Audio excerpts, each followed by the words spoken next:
Majina yangu ni mwinjilisti wa kimataifa Dr. Alphonse Temba. Leo tena tumekutana kwa ajili ya kuweza kushare kidogo.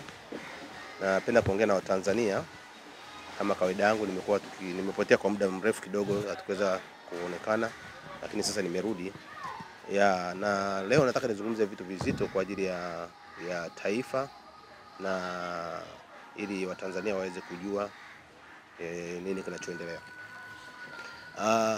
Kwa bahati mbaya kidogo sikuwa karibu kwa muda zaidi ya miezi kama 6 hivi, na niliporudi nikakutana na mpendwa wetu Mheshimiwa Rais hayati Magufuli, John Pombe Magufuli amefariki. Kilichotokea ni kwamba kuna mtu alifariki maeneo ya Vigwaza kidogo, anaitwa Jeremia Isaya Masawe, na baada ya kifo chake nilitabiri kwamba atafutwe mtu anaitwa Papa Masai atakuwa anahusika, na utabiri ule ukaniletea shida, kwa sababu kabla hajatafutwa Masawe mimi nikakamatwa tarehe 31 mwezi wa 11. Nilikamatwa nikiwa Kibaha, nikapelekwa Chalinze, na baadaye nikapelekwa gereza la Ubena. Kwa hiyo nimekaa kule kwa miezi kama 5. Baada ya kuwa kule ndani, sasa ndio kifo cha marehemu Magufuli kilitokea. Lakini nataka kusema kitu kimoja, kwamba Mungu alinionyesha kwamba hayati Magufuli angelifariki dunia, na nilijitahidi sana kuwasiliana naye mwenyewe kwa simu yake binafsi, zote namba 3 za simu zake binafsi. Nimewasiliana naye kwa barua mara kwa mara kumuelezea kwamba ni lazima tukutane ili niweze kumsaidia. Na kabla sijazungumzia swala la mheshimiwa hayati John Pombe Magufuli, Mungu aliwahi kunionyesha kuhusu Mwanawaswa kuanzia mwaka 2004, kwamba Mwanawaswa 2005 kwamba Mwanawaswa atafariki na niende nimuombee, kwa sababu alikuwa na problem. Karibu matatizo yake kama yanafanana kidogo. Na nilienda 2005 kule, nilienda ikulu ya Zambia, nakutana na mama mmoja anaitwa Nevis Mulumba. Lakini Nevis Mulumba aliniambia kwamba ili niweze kukutana na mheshimiwa rais Nevis Mwanawaswa, ni lazima niandike barua kwake kwa ajili ya kumuelewesha, na akaniomba nirudi Tanzania ili niweze nimwandikie balozi pamoja na rais Mwanawaswa, nimuelezee nia yangu ya kukutana naye. Na nikafanya hivyo, nikarudi Tanzania na kuandika barua. Niliandika barua 2. Barua ya kwanza nilimwandikia balozi kumuelewesha kwamba kuna barua ya mheshimiwa rais Mwanawaswa ambaye ilikuwa ni lazima nionane naye currency, kwamba uchaguzi ule angeshinda wa 2006, lakini sioni akiwa na anaendelea sana. Yale maneno ambayo nilimweleza, lakini nilimwandikia barua kwa niomba kwa na generation case ambayo ilikuwa ina msurround katika maisha yake. Kwa hiyo ukiangalia ile picha iliyokuwa kwa Mwanawaswa na picha iliyokuwa kwa hayati Magufuli ni kama zinafanana. Kwa hiyo sasa wakati wa kampeni niliongea hata na mmoja wa wakurugenzi wa usalama wa taifa, na alinipa appointment ya kuonana naye ile wiki moja kabla ya uchaguzi kufanyika. Nilikuwa nionane na hayati Magufuli kwa ajili ya kumsaidia. Kwanza mimi nashangaa sana kwa vile nilivyokuwa nimeona, mimi sikutegemea kabisa hata kama ile kampeni angeivuka. Lakini dakika za mwisho yule mkurugenzi wa usalama wa taifa akanielewesha kwamba hakukuwa na muda kutokana na ratiba za mheshimiwa rais za kampeni kuonana naye. Kwa hiyo sasa baada ya pale nikaona nisubiri tu uchaguzi upite. Sasa uchaguzi ule ulivyopita, na tarehe 26, uchaguzi wa tarehe 28, tarehe 26 ndio huyo Masawe aliyofariki huko Vigwaza, ambaye mimi tarehe 27 baada ya kwenda kuzika na kurudi tarehe 27 walinipigia simu wakanielewesha, kwa sababu mimi na mashamba kule majirani, wakaniambia kuhusu msiba. Nikawa nimetoa fedha kidogo ambazo nao wakanunua jeneza. Lakini walipokwenda baada ya wiki 2 kurudi, tarehe 31 mwezi wa 11 nikiwa Kibaha, nilikamatwa na polisi zaidi ya 8 wakiwa na silaha kali sana, bila kuonyeshwa arabina nini. Nikapelekwa Chalinze na nikashtumiwa kwa kosa la mauaji. Baadaye nikapelekwa Lugoba, baada tarehe 4 mwezi wa 12 nikasomewa shitaka na mahakama ile haina uwezo, nikapelekwa katika gereza la Ubena Bwawani. Kwa hiyo nimekaa Ubena kuanzia tarehe 4, na tangu nimekamatwa tarehe 31 Mungu alikamata tumbo langu, sikuweza kula chakula. nikaingia kwenye maombi ya moja kwa moja kama vile Elia alivyoingia maombi ya kumuogopa mchawi. Kwa hiyo kwa siku 40 nikiwa kwenye gereza la Ubena, muujiza wa kwanza ambao ulikuwa si wa kawaida ni kukaa ndani ya gereza bila kula chakula chochote kwa siku 40. Nimekaa gereza la Ubena pale ambalo linaitwa gereza la mifugo la Ubena. Liko kule Bwawani, Chalinze. Nimekaa siku 40 sikula chakula chochote. Mimi nashangaa tumbo lilikuwa kama nimeshiba tu kwa siku zote. Baada ya hapo tulikuwa tunafanya maombi. Na ninakumbuka tarehe 5 nilivyoingia, tarehe 5 siku ya pili ilikuwa siku ya Jumamosi baada ya kuingia kwenye ile gereza. Nilianza maombi ya deliverance na kutubu na kuomba Mungu arehemu damu zote, kwa sababu watu wengi wana kesi za mauaji. Nimekuta kuna watu kama 60 hivi wana kesi za mauaji. Kwa hiyo tulianza kufanya maombi. Na tarehe 9 Disemba Mheshimiwa hayati John Pombe Magufuli akawa ametangaza kusamehe wa kunyonga na kuwarudisha kwenye maisha wale watu walikuwa waliohukumiwa kunyongwa, akawa amewabadilishia adhabu. Tukatiwa moyo kwamba ndani ya gereza kwamba maombi yetu Mungu anayasikia, na tukaendelea na maombi. Kwa hiyo baadaye tulivyoendelea sasa, baada ya muda ndio nilipata taarifa za kifo cha marehemu hayati John Pombe Magufuli nikiwa gerezani. Niliposikia nilishtuka sana. Lakini sasa kule watu wanielewi. Wengine wanashangaa kwa nini umekamatwa na wewe na nini, kama ulikuwa unaona mbona Mungu amekuruhusu na wewe ushikwe. Lakini kuna kitu kimoja niliwaambia kule gerezani kwamba atakufa rais mwingine madarakani, lakini sio Tanzania. Ili kuwaonyesha kwamba Mungu alinionyesha kwamba mimi nina kibali cha kumsaidia mheshimiwa asifariki kwa ajili ya maombezi ya deliverance kwa shida ambayo Mungu alikuwa amenionyesha. Nimepambana zaidi ya miaka 3, nimeandika zaidi ya barua 4 kwake, nimetuma messages za kila namna, lakini sikuweza kupata aweni ya kusaidiwa kukutana na mheshimiwa hayati Pombe Magufuli. Niliumia sana, nilitoka machozi, nililalamika sana. Lakini nikasema kuna rais mwingine anakufa. Baada ya siku 2 kama sikosei, kukawa na uchaguzi Kongo Brazzaville. Yule mgombea wa uchaguzi alikufa kwa corona. Mahabusu wenzangu akasema, mtumishi wa Mungu, tunaona kwenye TV hapa maneno yako unasema kuna rais mwingine anakufa, tumeona leo anakufa na kuna kura zinapigwa Kongo Brazzaville. Akasema sio yeye, lazima afe rais mmoja katika bara la Afrika. Baada ya muda ndio akafa rais wa Chad. Alipokufa rais wa Chad tukaona kwenye runinga nikiwa ndani. Nikagundua kwamba ni kweli, watu wakasema ni kweli, Mungu alikufunulia juu ya hili. Kwa hiyo baada ya hapo Mungu akanisaidia. Mungu alivyonisaidia kwamba wakapita wanasheria mle ndani na nikamwandikia mwanasheria wa serikali scenario yangu ilivyokuwa, na mwisho wa siku Mama Samia alivyoingia na alivyozungumza kwamba haki itendeke, naye Mungu akasaidia kupitia wake. Mimi nikaonekana sina hatia kwa sababu walionishitumu walishindwa kuonyesha fakti ya mimi kuhusika. Mahakama ya Lugoba tarehe 6 mwezi wa 5 2021 ikaniachia huru. Kwa hiyo sasa hivi hii ni kama wiki yangu ya 3 tangu nimeachiwa huru. Na ndio maana naweza nikazungumza kwamba nimefika nikashangaa tena, na nimeona kwenye klipu baadhi ya wabunge wanasema manabii waombee wapendwa wetu. Shida sio watu kuomba. Shida ni wapambe mlio nao. Wanazuia watumishi wa Mungu wasifanye kazi. Tunavyoonyeshwa na Mungu tunavyokuja, wapambe wenu wanatukataa, wanatudharau. Yanapotoka matatizo mnataka sisi tuwasaidie, inakuwa ngumu.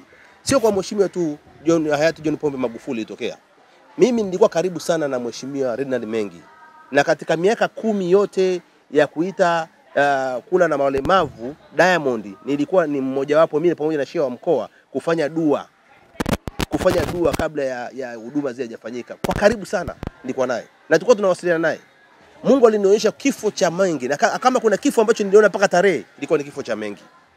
Nikazungumza na mtu anaitwa Godfrey ambaye alikuwa ndio mtu wake wa protocol, anisaidie nikutane na mheshimiwa Mengi, lakini Godfrey alikuwa ananipiga chenga. Nikaona hali, Mungu akazidi kunionyesha maono kwamba nifanye haraka nimuone. Nikaenda mimi pale kwenye ofisi yake mjini pale Posta. Nikakutana na mama mmoja anaitwa Mama Msaki, ni secretary wa Mengi. Nikaongea na Mama Msaki tena kwa machozi, mzee, mama naomba nikutane na baba nimsaidie. Nikawa napigwa danadana tu. Nikaenda mpaka kwenye vyombo vya habari. Kuna gazeti hili hapa la Nyakati la Kikristo linasema wazi kifo cha bilionea Mengi na utabiri wa kinabii.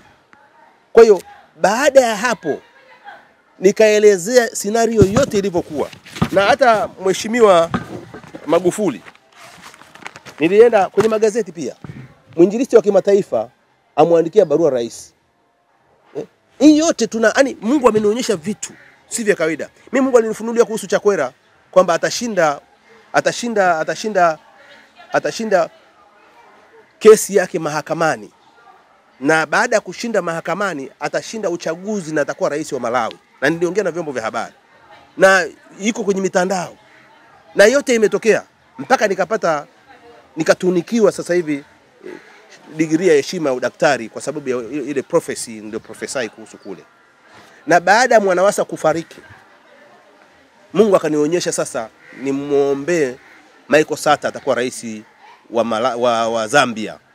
Ndio sasa nikamtafuta Michael Sata, nikaanza yeye bahati nzuri akafungua moyo wake, akakubali nikamuombea na hatimaye Michael Sata akawa rais wa Zambia. Na mnaweza mkaona hata kwenye vyombo vya habari hapa Michael Sata nikiwa ndani ya ikulu. So tu pale kwenye varanda la ikulu wanapofika wageni, mimi niingia mpaka kwenye ofisi ya ndani ya rais. Baada ya Mungu kumpa nafasi hiyo. Na huyu alitokana kwa sababu Mwanawasa walikataa maombi yangu. Na cha ajabu Mwanawasa alishinda hivyo kama Mheshimiwa Magufuli. Alishinda 2006 akakaa kidogo, alipoenda kule nadhani alienda kama sio Ethiopia au wapi, alienda kwenye mkutano wa AU. Alipofika kule baadaye akaanguka, ndio akamkimbiza Ufaransa kwenye hospitali ya jeshi. Ndio nikaanza kupigiwa simu na watu wa ubalozi wa Zambia kwamba kama inawezekana naweza kwenda Zambia, nikasema it's too late.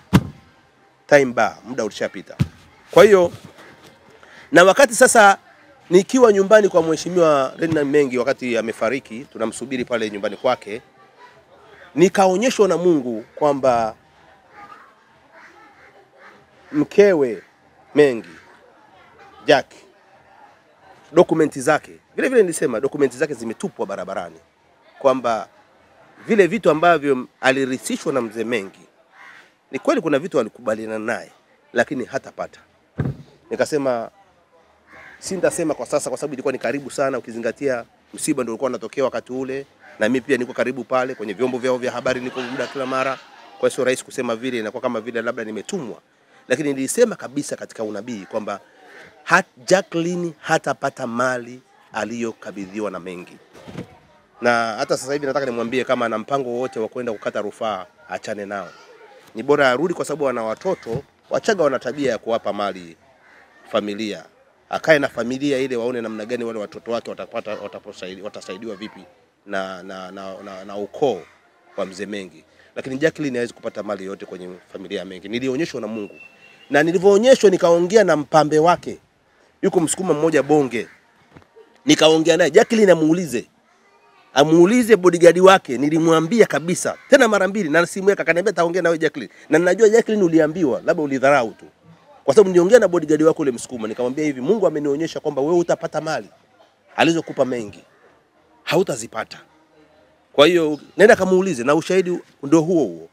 Na leo hii ndio nasema wazi kwamba ni Mungu alionyesha kwamba Jacqueline hatapata mali. Lakini akitulia kwa njia nyingine, watoto waliowazaa kuna namna wanaweza kaonekana wakarithi wakapewa mali kwa sababu iko sheria inayowasaidia. Kwa hiyo nilikuwa nataka kusema kitu hicho kwamba, na nimeona gazeti hapa pia la Mwananchi likionyesha kabisa kwamba hapa mahakama kuu ya ukataa wasia wa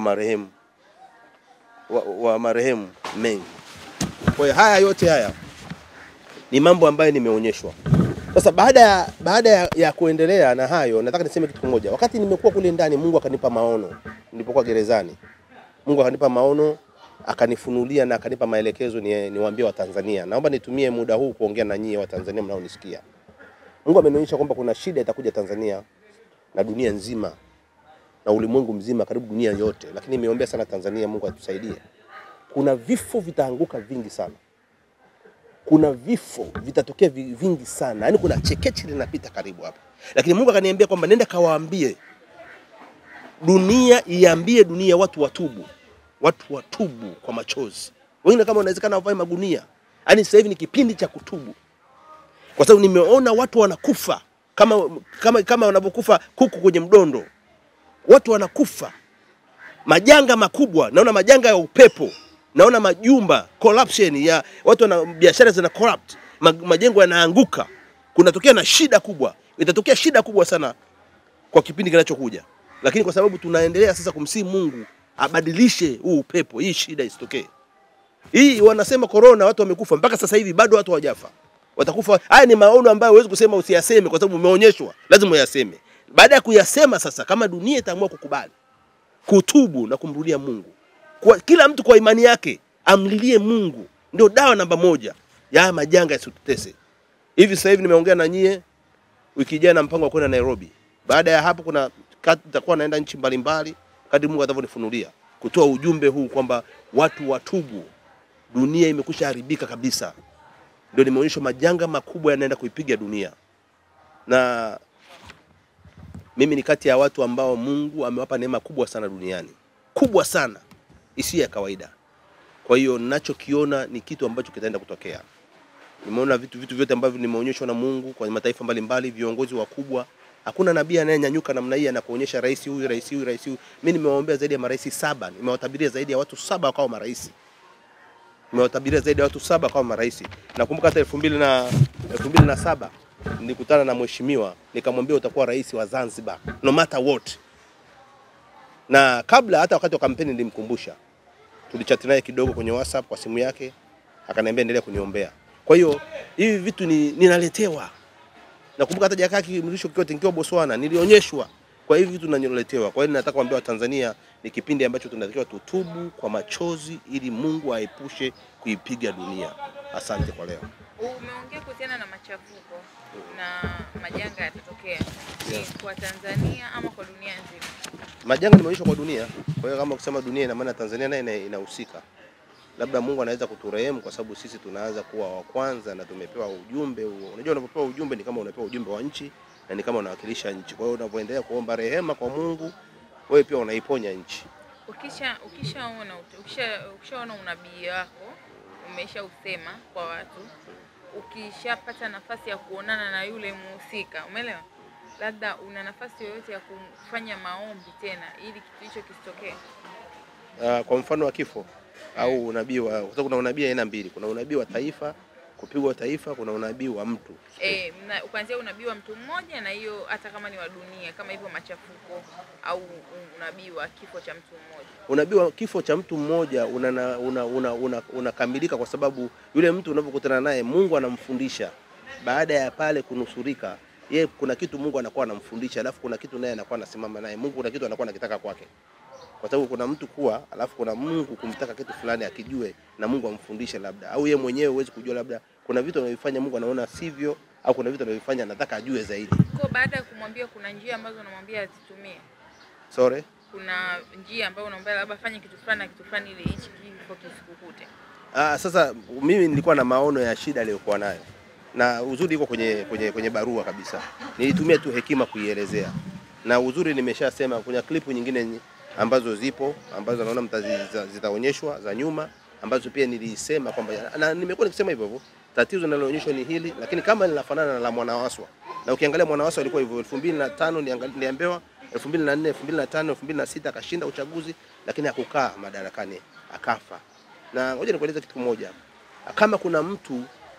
Kama kuna mtu ambaye Mungu huwa anamlinda sana hata kama ni mbaya, ni ukiwa rais wa nchi. Ndio maana kuna mtu anaweza kuwa rais wa nchi akawa dikteta, lakini unashangaa bado anaendelea kuishi tu. Kwa sababu rais wa nchi anashika nchi nzima. Anashika maisha ya watu kwa sababu watu wameshamwamini. Anashika amani ya nchi, utulivu wa nchi. Anashika vitu vingi, thamani ya nchi hata ya fedha. Kwa hiyo kama Mungu angekuwa anaruhusu marais wanaanguka ovyo ovyo, ndio maana ni mara chache sana unakuta marais wanakufa madarakani.